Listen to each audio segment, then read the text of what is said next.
ನಡಿ ಈಗ ಶುರು ಮಾಡೋಣ. ಕೇಸರಿಯಿಂದ ಮನೋಲ್ಲಾಸ ಮನಸ್ಸು ಮತ್ತೇರಿ ಕುಣಿದಾಡಿದೆ ನೋಡು, ಮನಸ್ಸು ಮತ್ತೇರಿ ಕುಣಿದಾಡಿದೆ ನೋಡು. ಕ್ಷಣ ಕ್ಷಣವೂ ಆಚರಿಸಿ ಕೇಸರಿ ಹಬ್ಬ. ವಿಮಲ್ ಬಾಯಲ್ಲಿ ಹೇಳಿ ಕೇಸರಿ. ಪ್ರಜ್ವಲ್ ರೇವಣ್ಣ ದೇಶ ಬಿಟ್ಟು ಪರಾರಿಯಾಗಿ 30 ದಿನ ಆಗೋಯ್ತು. 30 ದಿನ ಕೂಡ ಈ ಪ್ರಕರಣಕ್ಕೆ ಸಂಬಂಧಪಟ್ಟಂತೆ 30 ರೀತಿಯ ಬೆಳವಣಿಗೆಗಳಾಗಿದೆ. ಒಂದು ಕಡೆ ಚಿಕ್ಕಪ್ಪ ಕುಮಾರಸ್ವಾಮಿ ಅವರು ಮನವಿ ಮಾಡಿಕೊಂಡ್ರು, ಬರಲಿಲ್ಲ ಪ್ರಜ್ವಲ್ ರೇವಣ್ಣ. ತಾತ ಎಚ್ಚರಿಕೆ ಕೊಟ್ಟರು, ಆಗ್ಲೂ ಬರಲಿಲ್ಲ ಪ್ರಜ್ವಲ್ ರೇವಣ್ಣ. ಎಲ್ಲಿದ್ದಾರೆ ಪ್ರಜ್ವಲ್? ಸದ್ಯಕ್ಕೂ ಕೂಡ ಮುಂದುವರೆದಿರುವ ಪ್ರಶ್ನೆ ಇದು. ವಿದೇಶಕ್ಕೆ ಹಾರಿದ ಪ್ರಜ್ವಲ್ ರೇವಣ್ಣ ಇನ್ನೂ ಕೂಡ ನಾಪತ್ತೆ. SIT ಕೈಗೂ ಸಿಕ್ತಿಲ್ಲ. ವಿದೇಶದಲ್ಲಿ ಎಲ್ಲಿದ್ದಾರೆ ಅನ್ನೋ ಸುಳಿವು ಕೂಡ ಲಭ್ಯವಾಗ್ತಾ ಇಲ್ಲ. ಪ್ರಜ್ವಲ್ ಬಂಧಿಸುವಲ್ಲಿ ಹಿಂದೆ ಬಿದ್ದದ್ದು ಯಾಕೆ SIT?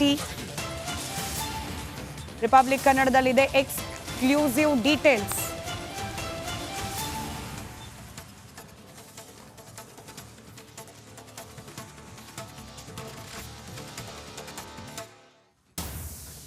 ಇಡೀ ಪ್ರಕರಣದ ತನಿಖೆಯಲ್ಲಿ ಎಲ್ಲೋ ಒಂದ್ ಕಡೆ SIT ಕೆಲವೊಂದಷ್ಟು ಎಚ್ಚರಿಕೆಯ ಹೆಜ್ಜೆ ಇಡುವಲ್ಲಿ ವಿಫಲವಾಯ್ತಾ?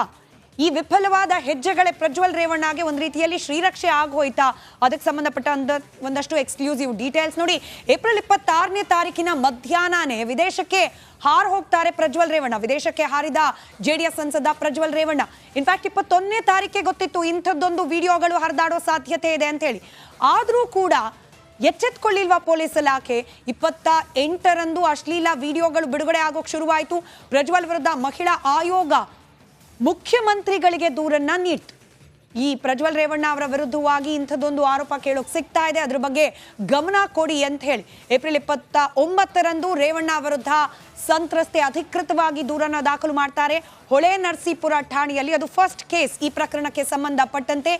ಇನ್ನು ಸಂತ್ರಸ್ತೆಯೇ ಹೊಳೆ ನರಸೀಪುರ ಮೂಲದ ಸಂತ್ರಸ್ತೆಯೇ ಕಂಪ್ಲೇಂಟ್ ಅನ್ನ ಕೊಟ್ಟಿರ್ತಾರೆ. ಏಪ್ರಿಲ್ 30ರಂದು ರಾಜ್ಯಾದ್ಯಂತ ಪ್ರಜ್ವಲ್ ವಿರುದ್ಧ ಪ್ರೊಟೆಸ್ಟ್ಗಳು ಪ್ರಾರಂಭ ಆಗ್ತಾ ಹೋಗುತ್ತೆ. ಇಲ್ಲಿವರೆಗೂ ಗಮನಿಸಿ, SIT ಇಂದ ಪ್ರಜ್ವಲ್ ರೇವಣ್ಣ ಅರೆಸ್ಟ್ಗೆ ಅಂತ ಹೇಳಿ 30ನೇ ತಾರೀಕುವರೆಗೂ ಕೂಡ ಯಾವುದೇ ಅಚಲವಾದ ನಿರ್ಧಾರ ಆಗಲಿ ನಡೆ ಆಗಲಿ ಅನುಸರಿಸಿರಲಿಲ್ಲ. ಮೇ 1ನೇ ತಾರೀಕು JDSನಿಂದ ಪ್ರಜ್ವಲ್ರನ್ನ ಅಮಾನತು ಮಾಡಲಾಗುತ್ತೆ, ಪಕ್ಷದಿಂದ ಸಸ್ಪೆಂಡ್ ಮಾಡಿ ಆದೇಶವನ್ನ ಹೊರಡಿಸಲಾಗುತ್ತೆ. ಮೇ 1ನೇ ತಾರೀಕು ಇನ್ನು ರೇವಣ್ಣ ಹಾಗೆ ಪ್ರಜ್ವಲ್ ರೇವಣ್ಣಗೆ SIT ಬುಲಾವ್ ಕೊಡ್ತಾರೆ. ಯಾವಾಗ? ಮೇ 1ನೇ ತಾರೀಕು. 28ರಿಂದ ಬಹುಶಃ 26ನೇ ತಾರೀಕಿನಲ್ಲಿ ಎಲ್ಲ ಪ್ರಕರಣದ ಬೆಳವಣಿಗೆಗಳು ಪ್ರಾರಂಭ ಆಗ್ತಾ ಹೋದ್ರೂ ಕೂಡ SIT ಅಧಿಕಾರಿಗಳು ಬಂದು ವಿಚಾರಣೆಗೆ ಹಾಜರಾಗಬೇಕು ಅಂತ ಹೇಳಿ ನೋಟಿಸ್ ಕೊಟ್ಟಿದ್ದು ಮೇ 1ನೇ ತಾರೀಕಿನ ನಂತರ. ಮೇ 2ರಂದು ವಿಚಾರಣೆಗೆ ಹಾಜರಾಗಬೇಕು ಅಂತ ಹೇಳಿ ಏನು ಕೇಳಿರ್ತಾರೆ SIT ಅವರು. ನನಗೆ ಕಾಲಾವಕಾಶ ಬೇಕು ಅಂತ ಹೇಳಿ ಪ್ರಜ್ವಲ್ ರೇವಣ್ಣ ತಮ್ಮ ಸೋಷಿಯಲ್ ಮೀಡಿಯಾದಲ್ಲೂ ಪೋಸ್ಟ್ ಮಾಡ್ತಾರೆ. ಲಾಯರ್ ಥ್ರೂನು ಅದಕ್ಕೊಂದು ಮನವಿಯನ್ನ ಮಾಡ್ಕೊಳ್ತಾರೆ. ಮೇ 3ರಂದು ಪ್ರಜ್ವಲ್ ವಿರುದ್ಧ ಮತ್ತೊಂದು ದೂರು ದಾಖಲಾಗುತ್ತೆ ಸಂತ್ರಸ್ತೆಯಿಂದ. ಈ ಪ್ರಕರಣಕ್ಕೆ ಸಂಬಂಧಪಟ್ಟಂತೆ ಪ್ರಜ್ವಲ್ ರೇವಣ್ಣ ಅವರ ವಿರುದ್ಧವಾಗಿ ದಾಖಲಾದ 2ನೇ ಅಧಿಕೃತ ದೂರದು. ಸಂಸದ ಪ್ರಜ್ವಲ್ ವಿರುದ್ಧ ಲುಕ್ಔಟ್ ನೋಟಿಸ್ ಅನ್ನ ಜಾರಿ ಮಾಡಲಾಗುತ್ತೆ. ವಿದೇಶಕ್ಕೆ ಪರಾರಿಯಾಗಿದ್ದಾರೆ, ತನಿಖೆಗೆ ಹಾಜರಾಗಬೇಕು ಅನ್ನೋ ಕಾರಣಕ್ಕೆ ಲುಕ್ಔಟ್ ನೋಟಿಸ್ ಅನ್ನ ಜಾರಿ ಮಾಡಲಾಗುತ್ತೆ. ಮೇ 4ರಂದು ರೇವಣ್ಣ ವಿರುದ್ಧ ಕೇಸ್ ದಾಖಲಾಗುತ್ತೆ. ಹಾಗೆ 40 ಕಡೆಗಳಲ್ಲಿ ರೇವಣ್ಣ ಹಾಗೆ ಪ್ರಜ್ವಲ್ ರೇವಣ್ಣ ಅವರಿಗೆ ಸಂಬಂಧಪಟ್ಟಂತ 40 ಕಡೆಗಳಲ್ಲಿ ದಾಳಿಯನ್ನ ನಡೆಸಿ ಒಂದಷ್ಟು ಪೆನ್ ಡ್ರೈವ್ ಮೂಲ ಹಾಗೇನಾದ್ರೂ ಡಿಜಿಟಲ್ ಸಾಕ್ಷ್ಯಗಳು ಸಾಂದರ್ಭಿಕ ಸಾಕ್ಷ್ಯಗಳು ಲಭ್ಯವಾಗುತ್ತಾ ಅನ್ನೋದರ ಕುರಿತಾಗಿ ದಾಳಿಯನ್ನ ನಡೆಸಲಾಗುತ್ತೆ.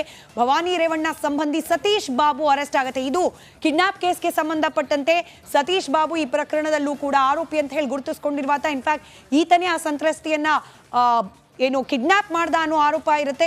ಹೀಗಾಗಿ ಈತನನ್ನ ಬಂಧಿಸಲಾಗುತ್ತೆ. ಇನ್ನು ಮಹಿಳೆ ಕಿಡ್ನಾಪ್ ಕೇಸ್ನಲ್ಲಿ ಮೇ 5ರಂದು ರೇವಣ್ಣ ಬಂಧನ ಆಗತ್ತೆ. ಕಿಡ್ನಾಪ್ ಕೇಸ್ಗೆ ಸಂಬಂಧಪಟ್ಟಂತೆ ಲೈಂಗಿಕ ದೌರ್ಜನ್ಯ ಅಥವಾ ರೇಪ್ ಕೇಸ್ಗೆ ಸಂಬಂಧಪಟ್ಟಂತಲ್ಲ. ಮೇ 6ರಂದು 4 ದಿನ SIT ವಶಕ್ಕೆ HD ರೇವಣ್ಣ ಅವರನ್ನ ನೀಡಲಾಗುತ್ತೆ. ಜಾಮೀನಿಗೆ ಟ್ರೈ ಮತ್ತೊಂದು ಕಡೆ ಪ್ಯಾರಲಲ್ಲಿ ಮಾಡ್ತಾ ಇರ್ತಾರೆ, ಆದರೆ ಜಾಮೀನು ಸಿಗೋದು ಅಷ್ಟು ಸುಲಭವಾಗಿರೋದಿಲ್ಲ ರೇವಣ್ಣ ಅವರಿಗೆ. ಇನ್ನು ಮತ್ತೊಂದು ಕಡೆ ಪ್ರಜ್ವಲ್ ರೇವಣ್ಣ ವಿರುದ್ಧ ದೂರಿಗೆ SIT ಇಂದ ಹೆಲ್ಪ್ ಲೈನ್ ಅನ್ನು ಓಪನ್ ಮಾಡಲಾಗುತ್ತೆ. 2000ಕ್ಕೂ ಅಧಿಕ ಮಂದಿಯ ವಿಡಿಯೋಗಳಿದೆ ಅಂತ ಹೇಳೇನೋ ಚರ್ಚೆಗಳಾಗ್ತಾ ಇರುತ್ತೆ. ಆದರೆ ದೂರು ಅಂತ ಹೇಳಿ ದಾಖಲಾಗಿದ್ದು ಕೇವಲ 3. ಮತ್ತೊಂದಷ್ಟು ಮಂದಿ ಸಂತ್ರಸ್ತೆಯರು ಬಂದು ದೂರನ್ನ ದಾಖಲು ಮಾಡಲಿಕ್ಕೆ ಅನುಕೂಲ ಆಗಲಿ ಅಂತ ಹೇಳಿ ಹೆಲ್ಪ್ ಲೈನ್ ನಂಬರ್ ಅನ್ನ SIT ಅಧಿಕಾರಿಗಳು ಓಪನ್ ಮಾಡ್ತಾರೆ. ಗೌಪ್ಯತೆಯನ್ನ ಕಾಪಾಡ್ತೀವಿ, ನಿಮ್ಮ ಪ್ರೈವಸಿಗೆ ನಾವು ಎಲ್ಲಾ ರೀತಿಯಲ್ಲೂ ಕೂಡ ರಕ್ಷಣೆಯನ್ನ ಕೊಡ್ತೇವೆ, ಬನ್ನಿ ದೂರನ್ನ ದಾಖಲು ಮಾಡಿ ಅಂತ ಹೇಳಿ ಹೆಲ್ಪ್ಲೈನ್ ಅನ್ನ ತೆರೆಯುತ್ತೆ SIT. ಮೇ 8ರಂದು ರೇವಣ್ಣ ಆರೋಗ್ಯದಲ್ಲಿ ಏರುಪೇರಾಗತ್ತೆ, ಚಿಕಿತ್ಸೆಗೆ ಒಳಗಾಗ್ತಾರೆ ರೇವಣ್ಣ. ಎಲ್ಲವೂ ಕೂಡ ಪ್ರಾಸೆಸ್ ನಡೀತಿರೋ ಸಂದರ್ಭದಲ್ಲೂ ಕೂಡ Prajwal Revanna still missing, still ಅಬ್ಸ್ಕ್ಯಾಂಡಿಂಗ್.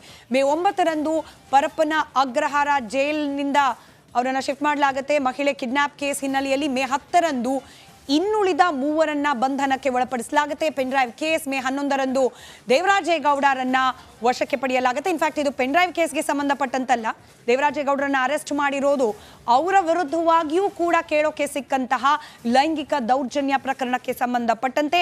But interlinked ಇದೆ, ದೇವರಾಜೇಗೌಡರನ್ನ ಅರೆಸ್ಟ್ ಮಾಡಿರೋದು ಕೂಡ ಪ್ರಜ್ವಲ್ ರೇವಣ್ಣ ಪೆನ್ಡ್ರೈವ್ ಪ್ರಕರಣಕ್ಕೆ ಸಂಬಂಧಪಟ್ಟಂತೆ ಅನ್ನೋದು ರಾಜಕೀಯ ಚರ್ಚೆ. ಪ್ರಜ್ವಲ್ ರೇವಣ್ಣ ವಿರುದ್ಧ 3ನೇ ರೇಪ್ ಕೇಸ್ ಕೂಡ ದಾಖಲಾಗುತ್ತೆ.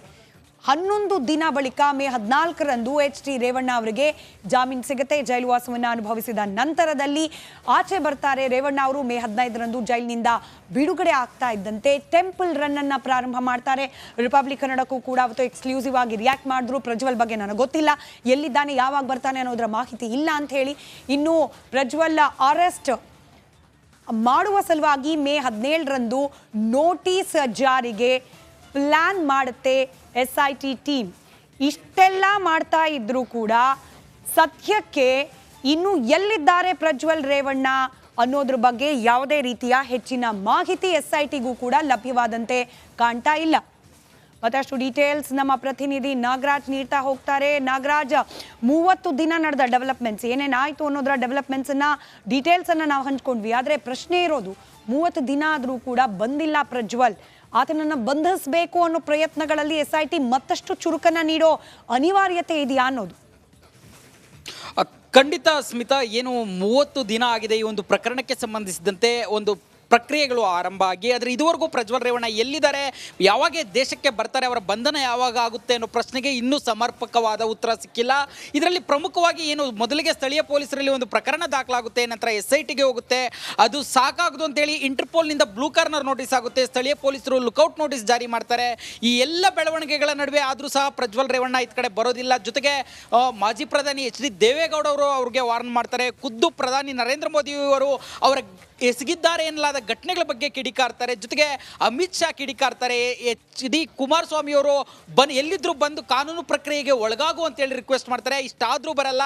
ಇನ್ನು ಏನು ಇದುವರೆಗೂ SITಯಿಂದ ಕಾನೂನಾತ್ಮಕವಾಗಿ ಯಾವ ಅಂಶಗಳನ್ನು ಮಾಡಬೇಕು, ಲುಕೌಟ್ ನೋಟಿಸ್ ಜಾರಿ ಇರ್ಬೋದು, ಅರೆಸ್ಟ್ ವಾರೆಂಟನ್ನು ಪಡೆದುಕೊಂಡಿದ್ದಿರ್ಬೋದು, ಇಂಟರ್ಪೋಲ್ ಮುಖಾಂತರ ಏನು ಅವ್ರಿಗೆ ಬ್ಲೂ ಕಾರ್ನರ್ ನೋಟಿಸನ್ನು ಜಾರಿ ಮಾಡಿದ್ದಿರ್ಬೋದು, ಇದಿಷ್ಟೆಲ್ಲ ಪ್ರಕ್ರಿಯೆ ಆಗಿದೆ. ಆದರೂ ಸಹ ಅವ್ರು ಇದುವರೆಗೂ ದೇಶಕ್ಕೆ ಯಾವಾಗ ಬರ್ತಾರೆ ಅನ್ನೋದ್ರ ಬಗ್ಗೆ ಸ್ಪಷ್ಟವಾದ ಮಾಹಿತಿ ತನಿಖಾಧಿಕಾರಿಗಳಿಗಾಗಲಿ ಅಥವಾ ಏನು ಇದಕ್ಕೆ ಇಲ್ಲ. ಇನ್ನು ಅವರ ಪಾಸ್ಪೋರ್ಟ್ ರದ್ದು ಬಗ್ಗೆನೂ ಸಹ ಈಗಾಗಲೇ ವಿದೇಶಾಂಗ ಸಚಿವಾಲಯ ಕಾರ್ಯೋನ್ಮುಖ ಆಗಿರ್ತಕ್ಕಂಥದ್ದು. ಈಗಾಗಲೇ ಅವರಿಗೆ ಶೋಕಾಸ್ ನೋಟಿಸನ್ನು 10 ದಿನಗಳ ಒಳಗಾಗಿ ಪ್ರತಿಕ್ರಿಯೆ ನೀಡಬೇಕು, ಇಲ್ಲದಿದ್ದರೆ ನಿಮ್ಮ ಪಾಸ್ಪೋರ್ಟನ್ನು, ರಾಜತಾಂತ್ರಿಕ ಪಾಸ್ಪೋರ್ಟನ್ನು ರದ್ದು ಮಾಡ್ತೀವಿ ಅಂತೇಳಿ ಸೂಚನೆ ಕೊಟ್ಟಿರ್ತಕ್ಕಂಥದ್ದು.